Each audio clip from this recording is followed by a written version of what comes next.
छोटी सी बात है, भगवान समझते हैं। कृपा सिंधु बोले मुस्काई। आपके मन के प्रतिकूल कभी कोई बोलता है, आपके उद्देश्य में कोई बाधा डालता है, कोई आपकी बात को नहीं सुनता है, तो राम से सीख लेना, फिर उससे थोड़ा मुस्करा कर बोल देना, फिर आपकी बात सुन लेगा। राम जी बोले मुस्करा कर बोलना, मुस्करा कर बात करना, ये बहुत कठिन है। छोटी बात है। आदमी ज्यादातर तो गुस्सा में ही बात करता है, टेंशन में बात करता है, नाराजी में बात करता है, उलझ कर बात करता है, गर्म मूड में बात करता है। आदमी ज्यादातर आंखें तरेर के बात करता है, अरे क्या समझ रखा है, कुछ नहीं समझाऊंगा, मत समझाओ। कितनी अच्छी बात है। कृपा सिंधु, कृपा सिंधु बोले मुस्काई। मुस्कान एक आकर्षण है, मुस्कान एक चुंबक है, मुस्कान क्रोध को करुणा में बदलने की शक्ति रखती है। क्या कभी तुम मुस्कुरा कर अपनी पत्नी से कुछ बोलते हो? कब बोलते हो? बस शादी के 1 साल बाद तक बोलते हो, उसके बाद तुम बिल्कुल रावण बनकर प्रवेश होते घर में। हाँ, कनक भूधराकार शरीर, समर भयंकर अति बलवीरा। दूसरी नारियों से मुस्कुराओ या न मुस्कुराओ, पर इस बात को नोट कर लेना, अपनी पत्नी से थोड़ा मुस्कुरा कर बोला करो, फिर देखना तुम्हारी पत्नी बहुत देर में बूढ़ी होगी, बुढ़ापा नहीं आएगा, बिल्कुल छोकरी बनी रहेगी। और जो पत्नी अपने पति से बहुत प्रेम से मनोहार भरी बातें करती है, उसका पति 80 साल की उम्र में भी छोकरा जैसा फुर फुर फुर फुर चलता रहेगा।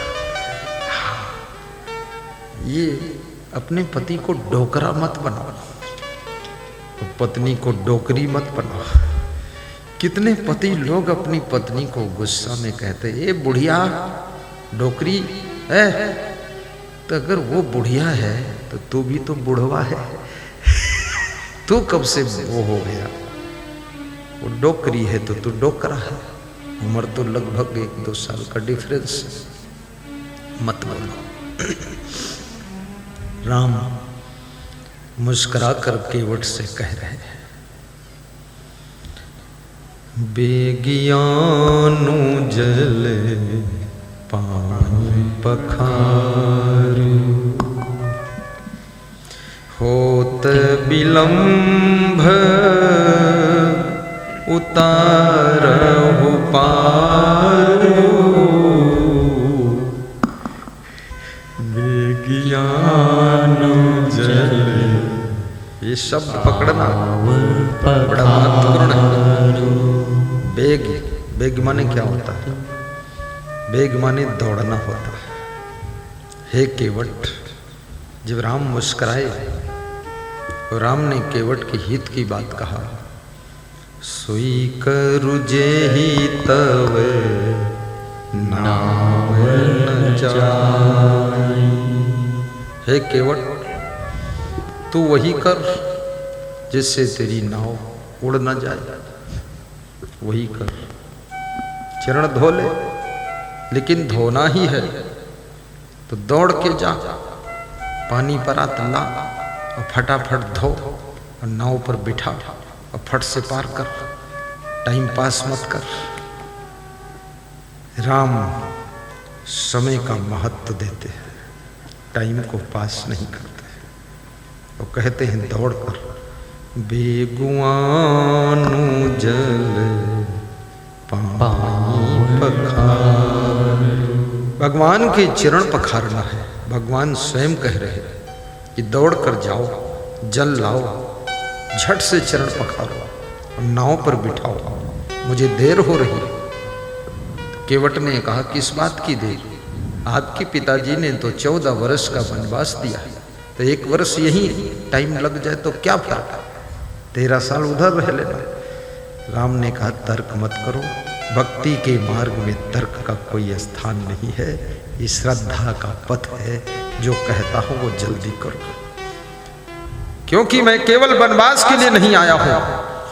मुझे वनवास में रहने वाले ऋषि मुनि साधु संत सज्जनों के दुख को मिटाना है, और जो यहाँ राक्षस प्रवृत्ति के लोग हैं उनकी राक्षसी प्रवृत्तियों का शमन करना है और राक्षसों का दमन करना है। फोकट में 14 साल नहीं बिताना है। सब ऋषि मुनियों का मुझे दर्शन करना है। गांव में आप देखिए जाकर के जगह जगह गलियों में ओटला पर बैठे हुए लोग ताश खेल रहे, उनकी उम्र 60 साल है, टाइम पास कर रहे, ताश खेल रहे। पूरी रामायण पढ़ लिया है, रामायण घोंट के चटनी बना के खा लिया है, अक्कल दहला भर रहे, ताश के पत्ते फेर रहे। अरे बुद्धहीन, सत्संग में आ, मैं तेरे को समझा दूं, ताश के पत्ते में आग लगा दे। 60-70 साल की उम्र में ताश खेलते हो, नौजवानों को क्या प्रेरणा मिलेगी तुमसे? बच्चों को क्या सीख मिलेगी? क्योंकि कोई भी मनुष्य कोई भी कर्म करता है, उस कर्म से गुप्त रूप से कोई न कोई सीख रहा है। याद रखना, तुम बीड़ी अकेले बैठकर पी रहे हो, कई लोग देखते हैं निकल जाते हैं, कोई सीख लेता हो भी पीना शुरू करता है। तुम जो भी करते हो पूरी सृष्टि को सिखाते हो। जैसे मैं संत बना तो मैं किसी को किसी के घर बुलाने नहीं गए, जितने संत बैठे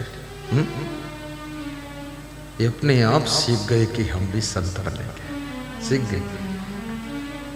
हम आतंकवादी बनते तो भी 10-20 हजार लोग तो सीख ही जाते आतंकवाद करना, उससे भी प्रेरणा मिलती है।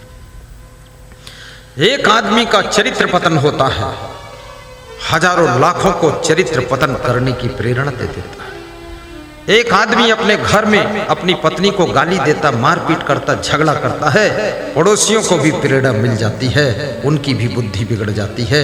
इसलिए याद रखना, तुम जो भी करते हो केवल खुद के लिए नहीं है, उसका प्रभाव सृष्टि पर पड़ता है।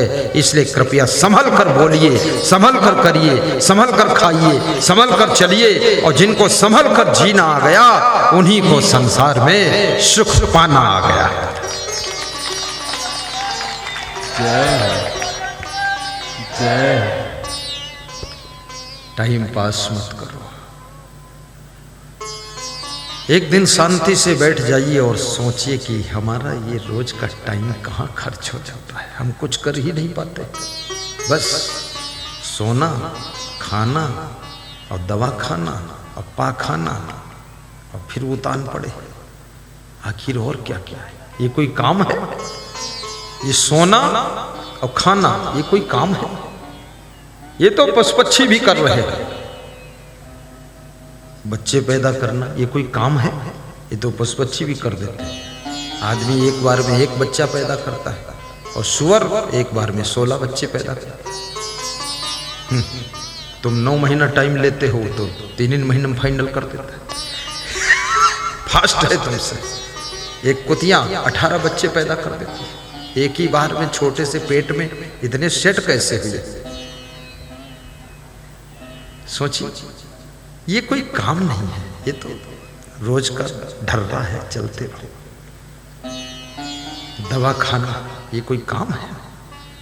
खूब रोग बढ़ाओ, खूब दवा खाओ, खूब रोज कांखते रहो, बहुत दर्द है, बहुत दर्द है, खोपड़ी में दर्द, नाक में दर्द, कान में दर्द, दर्द में दर्द, सब दर्द तुम्हारी झूठी दर्द है, फालतू। रात में खीरा खा रहे और सवेरे काखत, रात में मूली गाजर नींबू निचोड़ पिए थे और सवेरे कहा था बुखार आ गया, सर्दी है। तुमका अकल कबहू नहीं है, तुम हमेशा बीमार नहीं हो, काखत रही हो जिंदगी भर।